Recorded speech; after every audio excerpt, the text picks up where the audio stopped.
Okay, good morning. I'd like to welcome you all to our third press conference. We have one more to go and then one on Friday, as you all know, which will be held at the Atlantis. Could you all turn your cell phones off or in the vibrate position? Just a quick update on ticket sales. For Saturday, May 2nd, we have 686 tickets available for the Eastern Grandstand. And those, as you know, are $12 and $7 for kids under 12. We also have 505 bronze tickets.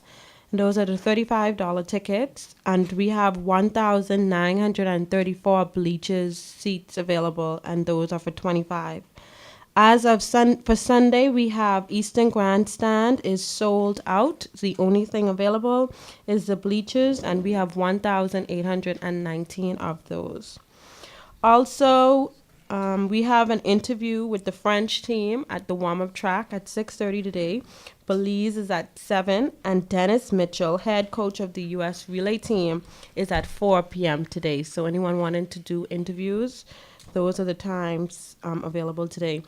This morning, we're going to hear from Fred Ferguson, Director of Presentations, for the opening ceremony, as well as Miss Diana Swan, General Manager of the Broadcasting Corporation, and Lionel Haven, who will just give some brief remarks about planning to date this far. Mr. Ferguson, you can begin. Good morning. Quick and painless. For the second year, we have the honor of hosting this wonderful event. The opening sets the tone for everything that's going to be happening. It's going to be short and sweet. It's going to showcase the Bahamas in its best light. From the moment the military bands take center field, and there will be joint military bands, the Royal Bahamas Police Force, Royal Bahamas Defense Force, Her Majesty's Prison, and they will, you know what they're good for. They're going to be bringing the full majesty to the opening of the event, followed by just wonderful surprises from the national anthem on to everything else that's going to happen subsequent to that, and surprises. That's all I'm going to tell everyone in the Bahamas. You need to watch if you're going to be watching on television. Most importantly, you need to be there. But we cannot begin anything in the Bahamas without the spirit and sound of the heartbeat of the Bahamian people, which is Junkanoo, which will be fused this year with some of the Junkanoo Carnival people. So it's going to be a burst of colors, the rhythm, the sounds, and remembering that this is going to be broadcasted around the world. And so we need to make sure that the Bahamas is remembered for what we are as a people. So we're just saying to everyone, just tune in, those who are going to be there, just feel proud, because we are the team that we've put together to make sure the opening ceremony works is going to be a wonderful team, and it's going to be a very powerful event for a short moment in time, but it's going to be very powerful. Thank you. Thank you. Good morning. The Broadcasting Corporation of the Bahamas is once again pleased to partner with the local organization or the local organizing committee and the IAAF to serve as host broadcasters for this year's IAAF BTC World Relays Bahamas. It is certainly a privilege to work the LOC and play a major role in the promotion of the event, and on the 2 days of competition to provide live coverage to residents throughout the country. This mutually beneficial relationship is another expression of the collaboration necessary in the country's hosting of major international events, and we are extremely proud to be a part of this effort that the LOC has branded Bahamazing. We view this as a vital part of our public service commitment as the country's national broadcaster. We will provide national coverage to the thousands of Bahamians across the archipelago who will not be a part of the 15,000 attending the 2 days of competition. As the host broadcaster, we will work collaboratively with the international broadcaster in producing the television coverage. We will provide production and technical support where required. The experience of once again working with an international broadcast organization will provide another opportunity for our employees to observe international best practices and seek to employ those practices in future local and national productions. We are committed to providing a high-quality broadcast that Bahamians and other viewers accessing our transmission would appreciate. It is our intention to match the world-class competition with a world-class production that is both informative and entertaining. We have an experienced production team that is currently putting together a show that conforms to the international standards and provide the comprehensive coverage that the national television audience expects. We look forward to the weekend and doing our part to contribute to another Bahamazing experience. We will do our part to ensure that our efforts meet the approval of all involved. And I have to add this piece in, and that is that when our athletes go for gold, so will our team go for gold at BCB. Thanks. Good morning, ladies and gentlemen. Good morning. Here we are, some 8 months of preparations leading up to this event, which is going to start in 3 short days. We have, as an organizing committee, put in a lot of time, a lot of effort, and a lot of sacrifices to ensure that the event that you see on the 2nd and 3rd of May is an exciting, entertaining, and enormously enjoyable event. We have 44 countries that are participating in the event this year. Some of the countries, I think the final number was 47, but because of some internal conflicts, 3 of those countries withdrew. So we have 44 countries participating in the event. What that means is that we are bringing the world to the Bahamas. We are bringing them here to our shores and giving them an opportunity to experience what we have to offer. What we are doing with the collaboration between our host broadcasters, BCB, and the international broadcasters, ISB, International Sports Broadcasting out of Spain, is we're taking the Bahamas to the world. We are going, last year the event was showcased in 161 countries. This year we anticipate equally as much, if not more, because last year was an inaugural event. There may have been some uncertainties by some of the countries and stations about what the event would be like. The success of last year's event would have made this a more attractive tool or program this year. And even though the time has changed to 7 p.m. start here locally, which means 12 midnight in the European countries, it still is being broadcast live in quite a number of countries. We'll have more details on that as we go along. Bianca would have spoken about the tickets and the availability and what remains.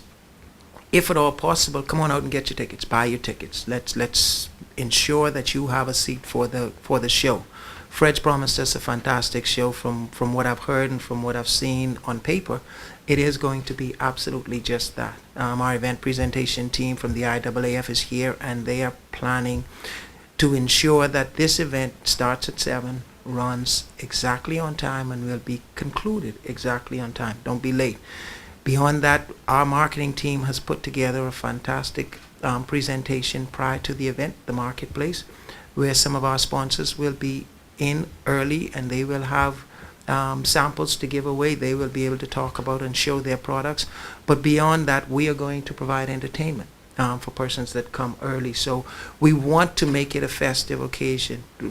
We figure that if we open the gates 2.5 hours early, we can get persons to come in early. We provide entertainment. That would make it okay for them. If we left it late, we would end up with very, very, very long lines at that gate. And because our security is so rigidly enforced, you know how long that process can take. So we're encouraging patrons to come on out very early. Get there. There will be certainly enough for you to do while you are there, so you won't have to worry about it. Our ticket booth hours are extended this week. We're going from 10 a.m. until 8 p.m. So we've added another 2 hours to ensure that you have sufficient time to get out and get your tickets and make sure that you are a part of this event. One final note is the president of the IAAF arrives today. So really the formality of this event kicks off at 2:50 this afternoon when he touches down. We're ready. We're excited. We're happy. We're looking forward to putting on a fantastic show, and we hope you enjoy it. Thank you very much. Thank you, guys. One quick thing before we open the floor for questions. Just a reminder of the color code. On Friday, it is black. On Saturday, it is aqua. And on Sunday, it is gold. Our merchandise store is located at the stadium, so come on out and get your shirts and wear your country pride. Questions?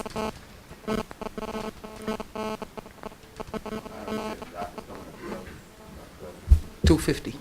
Yes. We got some more, but opening ceremony.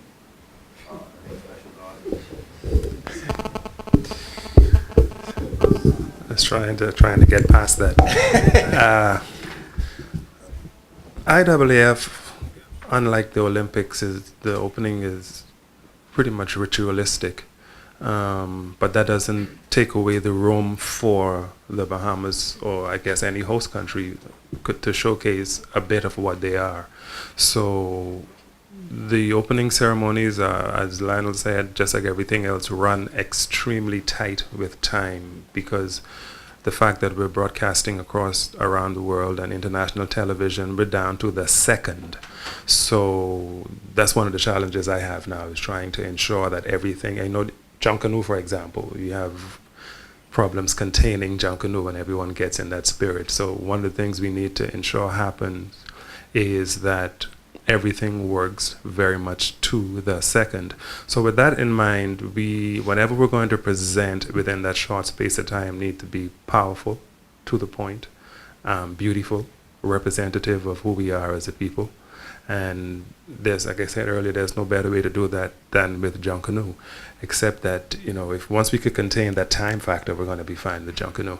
But we're doing an additional thing this year, because we are doing the Junkanoo Carnival, and they being a part of this event as well. So we're going to be showcasing that. That adds to the color and spectacular display of what we're going to do. We have a very powerful national anthem singer. We have young kids. We have the defense force. We have the military.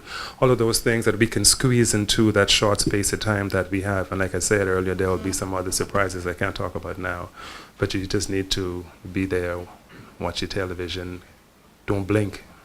It'll get by you very quickly. Weather concerns? No rain. We have absolutely no weather concerns. The Met Office has provided us with a forecast of the weather for the next couple of days, and it indicated thunderstorms today and going through to tomorrow, I think all the way up until early Friday morning. They've promised us, and I have very good confidence in Mr. Bastin at the Met Office, that it will start to clear up at about 10:30 on Friday morning, and on Saturday and Sunday it should be, I'll quote him, partly sunny with a 5 to 10% chance of rain, but we're focusing on the 90 to 95% chance of sunshine. There's really, the unfortunate thing is there's really not much of a contingency you can have for a track and field event. We would hope that the athletes won't have to run in the rain, but the event will go on. And again, like I say, that's not going to happen, because it's not going to rain. And positively thinking and speaking, we're going to have wonderful weather. Closing ceremonies. There's a lot of buzz going on about bingo. Can we expect it to continue during the actual event? Bingo has been introduced already, right? Yes. But what Lionel forgot to say, too, one of the surprises we have is the automated roof on the stadium. If the rain comes, we just close the roof. Bingo, absolutely. Everybody who is Bahamian, well, the world is going to know what bingo is now. The world probably sees bingo as the game that most old people play, they say.